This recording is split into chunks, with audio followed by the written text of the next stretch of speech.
안녕하세요. 통독 가이드 바나바입니다. 셰펠라를 부대로 한 성경의 이야기 중에서 여러분은 어떤 이야기가 가장 인상적이신가요?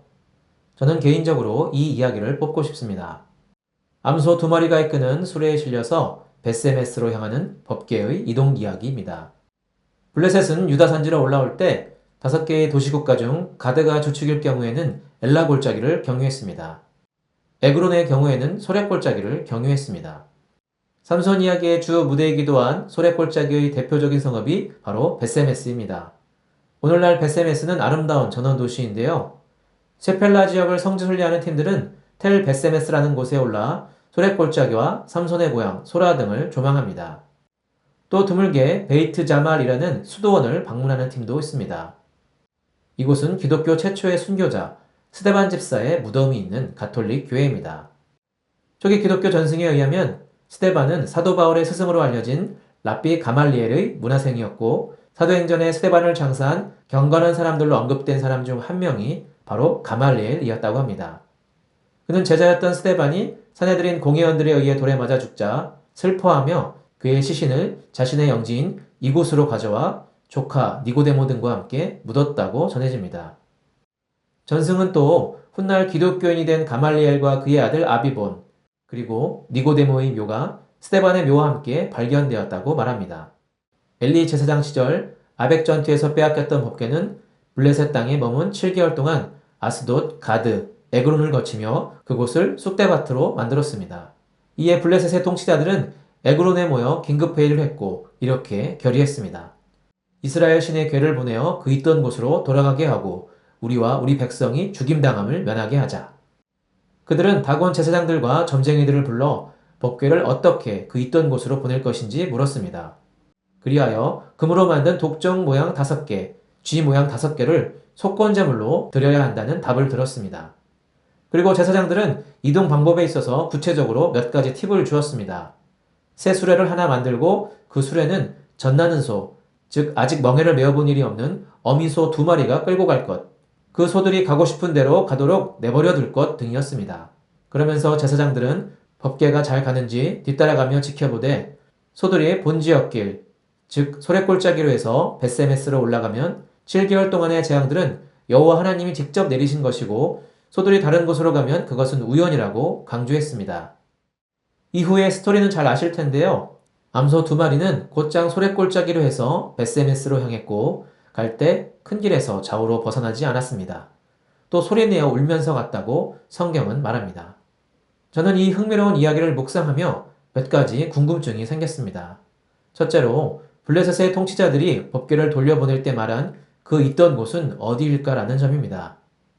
원래 법궤는 엘리의 두 아들 홈리와 비나스가 아벡에서 빼앗겼습니다. 그런데 블레셋의 제사장들은 베세메스를 본 지역길로 언급했습니다. 참고로 에그론에서 아벡까지 가는 길은 약 40km 정도의 거리로 군사적, 상업적 목적으로 사람의 왕래가 빈번했던 지중해 해변길을 이용해야만 했을 것입니다. 반면 에그론에서 베세메스로 가는 길은 약 20km 정도의 거리로 소랫골짜기를 이용하면 비교적 쉽게 이동할 수 있는 완만한 언덕길이었습니다. 우리는 이를 통해 블레셋 제사장들의 베세메스로 가는 길 언급은 서둘러 법궤 문제를 처리하려는 꼼수였음을 짐작할 수 있습니다. 둘째로 블레셋의 제사장들은 왜 여호와께 속건제물을 드려야 한다고 충고했을까 하는 점입니다. 속건제는 원래 하나님의 성물에 과실을 끼쳤거나 이웃에게 손해를 끼쳤을 때 배상의 측면에서 드리는 제사였습니다. 레위기 5장에 보면 흠없는 수량을 속건제물로 여호와께 드렸는데요. 블레셋 제사장들은 확실한 배상의 의미로 금을 드리도록 그리하여 독한 종기가 물리적으로 떠나가며 실제 재앙도 떠나가도록 공감주수를 시행했던 것입니다.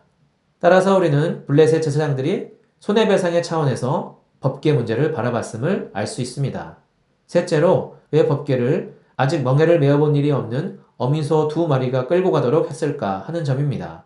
민수기 19장을 보면 정결 예식을 위한 잿물을 만들기 위해 아직 멍에를 메어본 적이 없는 붉은 암송아지를 잡아 죄를 거두는 규례가 나옵니다.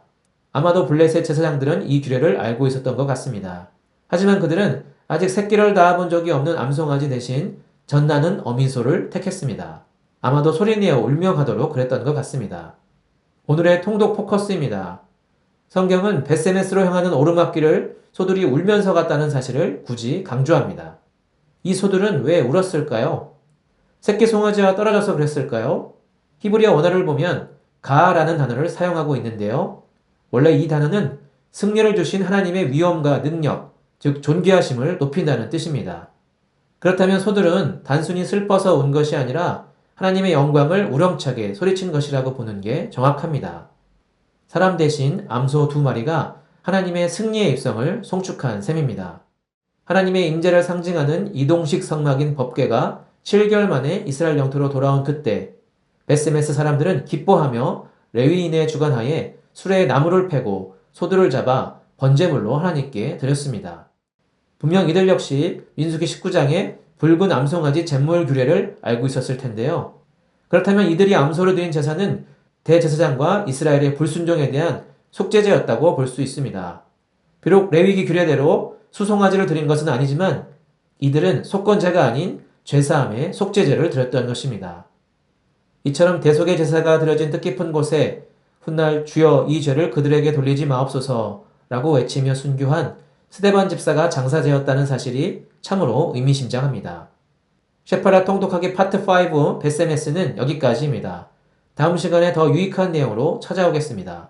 시청해주셔서 감사합니다.